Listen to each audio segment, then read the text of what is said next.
as we ended 2025 with Meghan, we there were two major things that I just thought were bangers. Like those of us who loathe this woman and her darkness. Number one was Meghan beaming on her way into Kris Jenner's 70th birthday party. Beaming. I've never seen a life force emanating from this woman, not even on her wedding day like this. Now we're in with the coven. We're in with the Kardashians. Jeff Bezos and Lauren are hosting this, these vulgarians. And what we get out of that event is the photo of the year, the Nerves photo of the year. It won the Nerve Awards photo of the year. Harry looking drunk off his face, leering at Kris Jenner's rack while his wife stands there smiling at Kris like a Stepford wife with her like hand on Kris's shoulder. And Harry just looks like a drunken, sleazy oaf. I love that for her. Yeah, I mean, I'm sure that Kris Jenner's rack is younger than her face. I mean, it looks great. Like her rack does look good. I thought that the Kardashian thing annoyed me because I could tell that was a win for Meghan. And again, the timing was just so perfect as the royal family is remembering the war dead in the UK. There are Harry and Meghan getting trashed. But the Kardashian, that whole incident just really annoyed me because I knew that she would be working that room and using that as an opportunity to elevate herself. And I mean, really, the tone about these people here in LA is a hard eye roll. Oh, I hate them. Like, that's what I hear in the salon when somebody finds out that this is oh my God, I hate them. You mean Markle or? Yeah, Markle. And so this was in her mind, this was a huge win for her. This was her putting her haters in their place. But the reality is that does not translate into success or popularity. So you got into a party. You know what I mean? Yeah. And like every win they have, it is a short-lived win. And it's one that suffers a premature death at their own clumsy hands. Because all of the reports are, and these have been published to zero pushback from either camp, that after that party, and Harry and Meghan then went to the Kardashians and said, please take all our photos down from all of your social media. Kris Jenner was like, there are a couple of ingrates, fuck them, they're out, they're gone, they are excised, never to return. You know, it all tracks. And then that's followed up by what should have been a triumph for Meghan Markle. She got the cover of Harper's Bazaar. She got a fashion magazine cover story. She looks like shit. Her hair looks like a football helmet. I think that styling team hated her.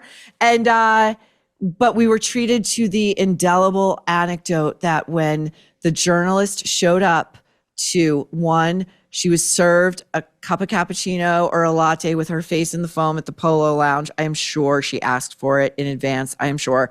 Secondly, in New York, the journalist knocks on the door of the borrowed townhouse. They're so cheap. The borrowed townhouse that she's staying in. The house manager opens the door. No one else is in the house but Meghan Markle. And the house manager is made to loudly announce Meghan, Duchess of Sussex, as an intro. Kinsey.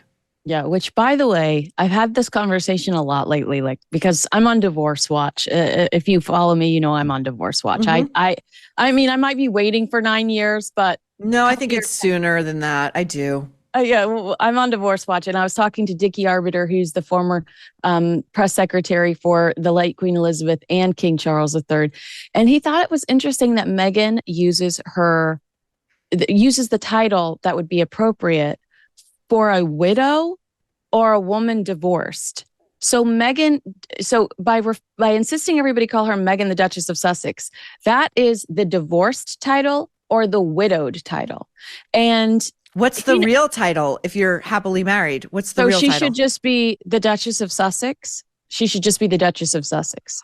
Okay, I have two theories about this. Yeah, go. One is she's such a malignant narcissist that that's not enough. We have to personalize it. Not only that, her name needs to come before the title, because her greatness is such that she is greater than any royal title that could be bestowed upon her, even though, as we told Oprah, royal titles mean nothing to us. Yeah. So, if your head is spinning, I'm right there with you. And then, yes, like, she's making sure that she is being branded as such in the very likely event of divorce, or as in the case of Oprah and Gayle, making sure that Stedman went missing. Perhaps there's a death that's unexplained, a premature death of one's husband that's unexplained, and we cannot find his remains. But either way, Meghan shall remain. And I'm just theorizing here, but Meghan shall remain Meghan, the Duchess of Sussex. I think it's all of those. But Dickie and I have a theory that she's so obsessed with Princess Diana that she's using Diana, Princess of Wales, that she's looking at that. And you know what? Diana was divorced. That's why we called her Diana, Princess of Wales. So Meghan, again, saying F all the protocol and creating her own rules. I totally agree with you that she thinks she's Cher, Britney, Madonna, and she wants to just be Meghan. But she's got royalty is the only thing that makes her of any sort of value whatsoever. So she includes Duchess of Sussex there. But I also want to stress, in between these two major events, she's booed at a Dodgers game. So she doesn't have all, it's not like highs at highs. It's like a roller coaster, truly, with her when it comes to her coverage. I want to get your take on this. I was talking to Rob Shooter for the Year in Celebrity Scandal, and he said that he's heard that William his mind has changed about stripping the titles when he takes the throne, and that his thinking now is more that he'll just leave them be because they have rendered their titles through their ridiculous antics and failures meaningless, that they've rendered the titles meaningless. He knows that here in America, we surely do not take them seriously. We would very much like them to leave. And that if he were to strip them, not only would he risk looking petty, but that it would actually elevate them in importance, and that there's no greater indignity than to be ignored. What do you think? It's my understanding that William sees that there's a desperation in them this year, that he's acknowledged that there's a desperation in their activity, and that he would rather, similar to his feelings towards Andrew Mountbatten Windsor, cut him off and he wants to create that divide between him and the Sussexes, between the royal family and the Sussexes. I mean, he's not speaking to Harry at all. He has no desire to speak to Harry at all. Anything you read about Catherine thinking that there should be any sort of reconciliation, that's a lie. Catherine, where are those stories coming from, by the way? They're in American tabloids You now. know where they're coming from. They're coming from Harry and Meghan's camp. Oh, you're so right. They're coming from Harry and Meghan's camp. So I do believe that Prince William's objective will be to inevitably strip them of their titles. It will be done in a very delicate way. I think it'll be done in a way where he strips a bunch of people of their titles, so it doesn't look personal. All the other cousins and so it doesn't look personal, and he can say, in order to control our image, it's easier if there are fewer of us out there in the world. But I do think that he will strip them of their titles. When do you think it will happen? And what do you think or predict, God forbid, but should Prince Charles, he's battling cancer. Let's say he passes away in 2026, and the funeral, will be the mourning will be days long in Britain. What does Harry do? What do you predict?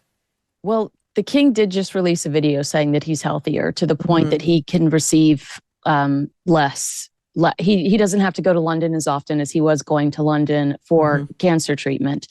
So I don't know if it'll be in 2026. I mean, obviously we hope it's not in 2026. Of course. I think Harry, to save face, the second he knows that there's any sort of decline, will hop on a plane and go over there. And I think that William will have to face his brother at the deathbed. But once the funeral is over, I think that he's going to completely cut off his brother. I don't think that Meghan will be welcome at the funeral. I don't think she should be welcome at the funeral, if I'm being honest with you, because she's made the last few years of his life, along with Queen Elizabeth and Prince Philip's, a living hell. But I do think that Harry is going to elbow his way in towards the end to save face, and that's about it.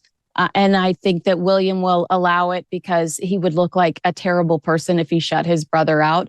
But once he becomes king, he's not going to have time for the bullshit anymore. And he's going to be done. He's going to be completely done. And what do you predict Meghan attempts in 2026 to reintroduce herself for the 8 millionth time to all of us? Well, she's offering her orange marmalade for free right now with a $75 purchase. So obviously she's trying to get rid of inventory. Okay. I think you and I've had this conversation a couple of times. Victoria Jackson, Jamie Kern, Lima.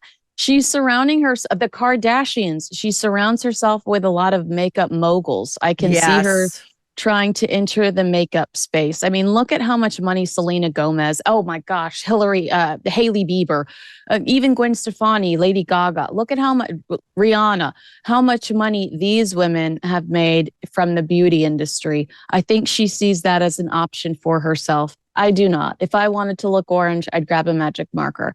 And that's how I would do it. I'm not going to pay whatever for whatever by M, whatever she calls it. But I don't know. I mean, she is going to continue to reinvent herself because she's desperate for cash. She has to. But I think you and I are on the same page that Prince Harry's just basically become a rent-a-prince. And he's going to show up at a Toronto Hilton near you and say what he has to say and then cash out and go back home for a few days. Yes. And I predict Meghan's eventual landing spot post-divorce is going to be a Real Housewives franchise, and she will have a side hustle as a regular purveyor on QVC. Oh, gosh. Good luck. Enjoy that, Meghan.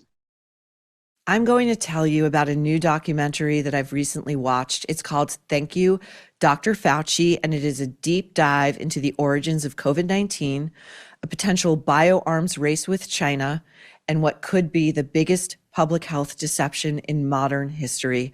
Award-winning filmmaker Jenner First pours over documents and grills scientists, intelligence experts, and whistleblowers.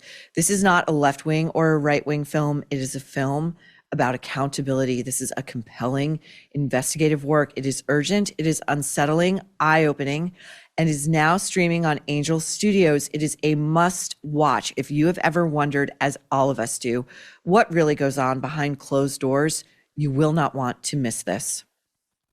Most alarming, the layers of institutional secrecy and the courage it takes to challenge those. Angel Studios is the only platform bold enough to release this, thanks to Guild members who vote on real stories. It's already available on Angel, so be ready to watch, question, and share. If you are ready to demand transparency, join the Angel Guild at angel.com/nerve. Become a member, stream Thank You, Dr. Fauci, and be part of the conversation demanding truth and accountability.